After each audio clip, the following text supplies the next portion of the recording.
Gracias, señora presidenta. Casi diría que es un turno por alusiones. No tenía previsto intervenir y le agradezco la flexibilidad de la presidencia de la mesa. Pero el ministro de Sanidad se ha dirigido a mi bancada durante más de 10 minutos de una intervención para justificar la excepcionalidad constitucional de 6 meses de aprobación del estado de alarma. Quiero hacer 3 reflexiones básicas. La primera en el campo sanitario, la segunda en los estragos económicos y sociales que se ha producido y la tercera en el campo jurídico que hoy nos ocupa.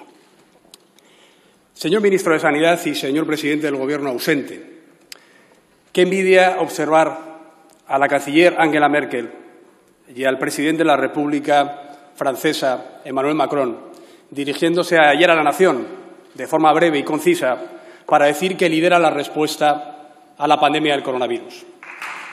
¡Qué envidia!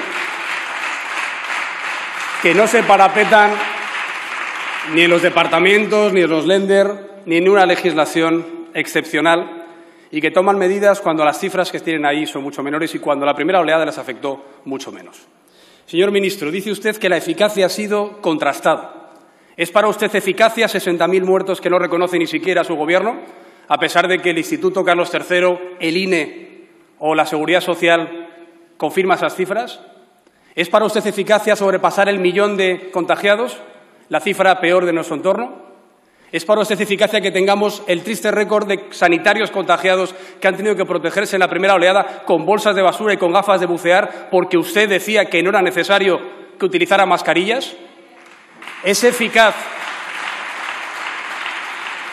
señor ministro, es eficaz que no hayamos sido capaces de ir al exterior a hacer una compra de material de protección, que hayamos mentido a los organismos internacionales en el número de test? ¿Es eficaz que nos haya reprendido tanto la Universidad de Oxford, de Cambridge, la Johns Hopkins, o que nos haya dado vergüenza escuchar las crónicas de New York Times o de la CNN sobre las mentiras de este Gobierno? Hombre, yo esperaba un poco más de humildad y, sobre todo, respeto a los fallecidos y a las familias que han muerto en soledad. Y ahora mismo a todas las personas españolas, en especial los mayores, que no saben siquiera si van a poder celebrar la Navidad con sus seres queridos. Yo ayer escuchaba a Angela Merkel y al señor Macron hablar de salvar la Navidad. A lo mejor para usted es algo que no es relevante. Para muchos comerciantes sí, para mucha gente mayor sí, para muchas familias sí. Sobre todo para una nación que no entiende por qué el Gobierno, una vez más, vuelve a tropezar en la misma piedra, de la imprevisión, de la incompetencia, pero también de los engaños. ¿Cómo puede usted decir, señor ministro, que la comunidad científica y el comité de expertos le dicen que es bueno aplicar esta excepcionalidad por 6 meses? ¿Pero qué expertos? Si el portavoz, el señor Simón, dijo que era demasiado largo para publicarlo y lleva una semana sin decir un solo nombre. ¿Pero qué expertos si llevan 8 meses ocultando ese supuesto criterio científico, que por otra parte sería francamente equivocado después de los resultados que ha tenido España? ¿Cómo podemos estar ahora diciendo que sus medidas han sido eficaces en la primera oleada cuando nos damos de bruces con la segunda? Y vamos a la segunda. El 5 de julio, su jefe, el ausente presidente del Gobierno, Pedro Sánchez, dijo que había derrotado al virus, que saliéramos a la calle a disfrutar de las terrazas de la nueva normalidad, con esa arrogancia que le caracteriza, con un pasillo de aplausos. ¿Hemos derrotado al virus? Que en la segunda oleada acaba de decir usted que requiere de medidas drásticas y excepcionales durante 6 meses. Habíamos derrotado al virus que dice usted que requiere de hacer unos grandes esfuerzos y que la oposición tenga que comulgar con la rueda de molino, de saltarse a la torera la Constitución, la normativa europea y la jurisprudencia del Tribunal Constitucional. ¿En qué quedamos? ¿Es que era la campaña vasca y gallega? ¿Es que era que teníamos ya que hacer una campaña publicitaria e irnos de vacaciones a Doñana e irnos de vacaciones a Lanzarote y parapetarse en las comunidades autónomas? Por cierto, desde aquí mando mi reconocimiento y agradecimiento a todos los presidentes autonómicos, no solo del Partido Popular, que están dando la cara por la pandemia como no hace Pedro Sánchez, a pesar de la caótica gestión sanitaria, económica y judicial. Por tanto, señor Illa, como hermano de 3 médicos, un poco de respeto sobre la eficacia y sobre las medidas que se tienen que tomar para seguir con el éxito de la primera pandemia. Un poco de respeto y más protección y un poquito más de humildad. En cuanto al tema económico, hemos conocido las cuentas públicas. Yo decía a la portavoz Montero, son todos los motivos por los que me han animado a salir. No, es que el Partido Popular no tiene un criterio definido con esto. Oiga, es que hemos estado hasta ayer a las 10 de la noche diciendo que teníamos la posibilidad, lo dije ayer también en la sesión de control al señor Sánchez, de llegar a un acuerdo para tener una posición de 300 escaños de cara a una segunda oleada de la pandemia y también para afrontar con cierta responsabilidad los estragos económicos que ya ha reconocido la EPA el otro día con 700.000 parados más en el último año y que ustedes mismos reconocen con unos presupuestos que son ruinosos, que son absolutamente demagógicos, pero reconocen que tienen que expandir el gasto un 53%, que el déficit se les va a ir un 11% y que el PIB va a caer un 11%.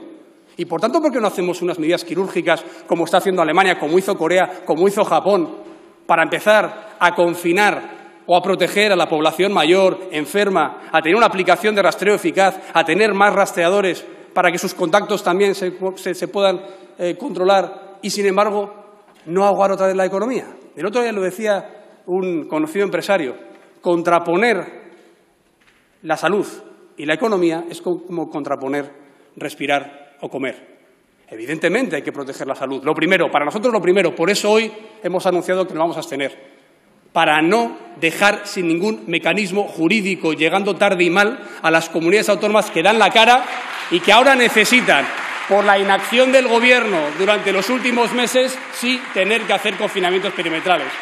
Ojalá hubieran tenido un refuerzo en la atención primaria, ojalá hubieran tenido un refuerzo en la plantilla de los médicos, ojalá hubieran tenido un pool nacional de personal o un departamento estratégico de, por ejemplo, en este caso, de material de protección. Han dicho ustedes no sé cuántos millones de mascarillas, a ver si las vemos y a ver si bajan el IVA de las mascarillas también, señor ministro, como otros países de nuestro entorno.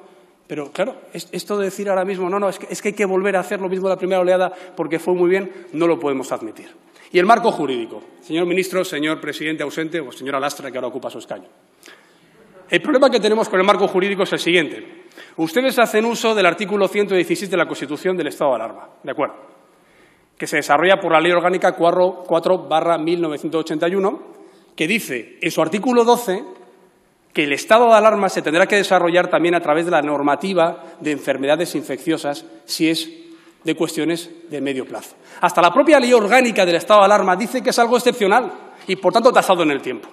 Pero también lo que dice es que las comunidades autónomas no podrán ser autoridad si no se limita al territorio de su propia comunidad autónoma. Si hay más de una comunidad autónoma, usted y el señor Sánchez tienen que ser la autoridad competente para regular ese estado de alarma. Vamos a la jurisprudencia constitucional. Ni con los controladores aéreos dejó claro que era posible ir a un mes. Simplemente dijo que un acuerdo parlamentario no tenía por qué valorarlo. Bien, por eso nosotros hemos dicho ayer no será constitucional, sino tendremos que ir a la Comisión de Venecia y al Consejo de Europa. Porque lo que dice el Tribunal Constitucional es que confía en el Parlamento porque es el órgano que constitucionalmente tiene que velar por el cumplimiento de la excepcionalidad constitucional como marca el 117 de la Constitución, que cifra en prórrogas de 15 días. Dirá, no dice exactamente 15 días. Hombre, se entiende la proporcionalidad. Si el estado de excepción es un máximo de 30 días con una prórroga y el estado de alarma marca la primera prórroga en 15 días, se entiende que será sucesivamente ese plazo el que se tiene que ratificar por las Cortes, como Pedro Sánchez dijo en sus debates parlamentarios en todas y cada una de las prórrogas a las que se sometió. Por tanto, señor ministro, señor ausente Sánchez, lo que venimos diciendo es que no se puede hurtar a la separación de poderes del Estado de Derecho español de la función del legislativo. Esta Cámara representa a la soberanía nacional, no el Consejo Interterritorial de Consejeros de Sanidad. Ni siquiera usted, señor ministro, que ha estado dictando órdenes ministeriales por las que está conculcando derechos fundamentales de la soberanía nacional española. Es esta Cámara, estas Cortes españolas, quien en época de guerra han dejado de reunirse, estas Cortes españolas que han estado desde la carrera de San Jerónimo hasta el oratorio de Felipe Neri, los que tendrán que determinar qué derechos y qué libertades son limitadas por una pandemia o por cualquier circunstancia, señorilla.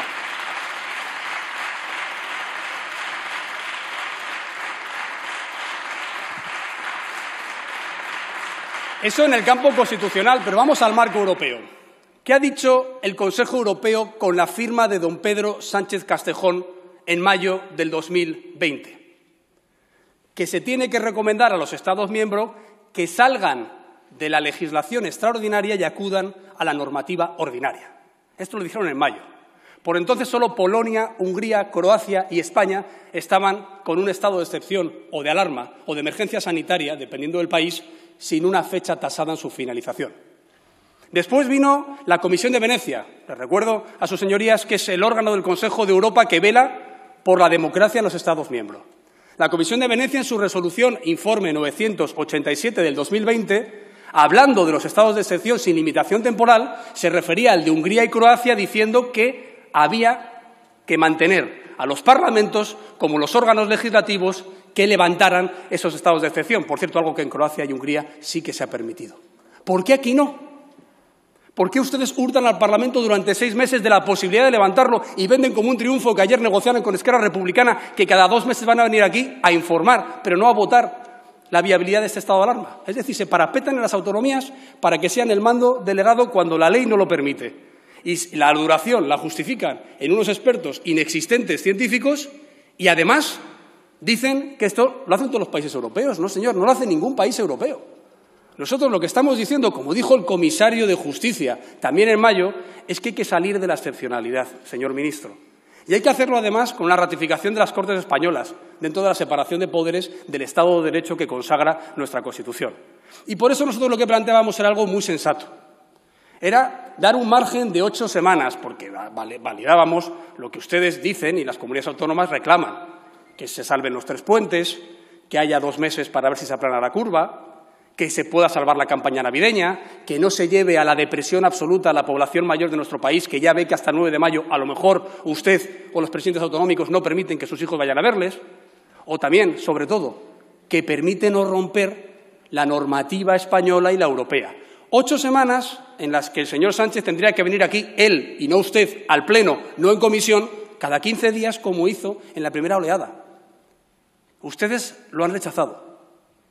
Proponíamos también que, además de ese estado de alarma solo de 8 semanas y, por supuesto, con la ratificación de las Cortes cada 15 días, como es constitucionalmente perceptivo, se pudiera acometer de una vez por todas el plan B jurídico que le llevamos reclamando 6 meses. ¿Por qué es tan difícil hacer como la señora Calvo me dijo a mí en la negociación de la 4ª prórroga del estado de alarma, que es tener una legislación alternativa?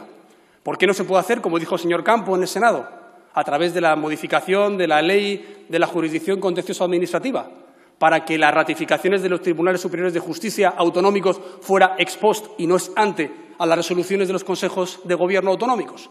¿Por qué no se puede hacer una regulación de pandemias, como ha dicho el señor Sánchez durante el debate del Consejo Europeo de julio?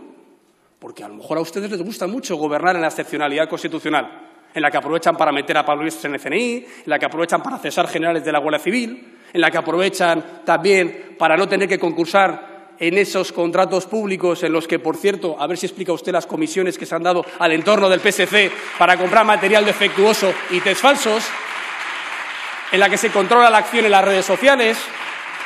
Bueno, nosotros sí planteamos una modificación legal, pensando incluso que la ley actual, la orgánica, la 3/1986 de medidas especiales en materia de salud pública, podría valer para limitar la movilidad.